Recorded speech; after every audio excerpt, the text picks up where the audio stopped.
السلام علیکم جی وعلیکم السلام. کیسے ہیں سر آپ؟ بالکل ٹھیک ہے. آپ سے میں بھی ٹھیک، اللہ کا شکر ہے.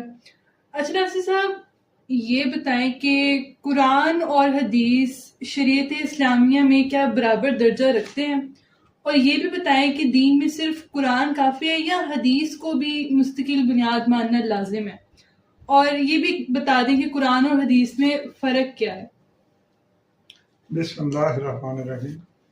یہ میں پہلے بلاگ میں کہہ چکا ہوں کہ قرآن ایک ایسی کتاب ہے جو اللہ سبحان کی طرف سے آئی، جو پروردگار ہے سارے جہانوں کا، جس نے سارے جہانوں کو پیدا کیا، زمین و آسمانوں کو پیدا کیا اور ہر مخلوق کو پیدا کیا. جتنی بھی خلقیں ہیں، جتنی بھی مخلوقات ہیں کائنات میں، سب کا خالق کون ہے؟ اللہ سبحانہ و تعالیٰ.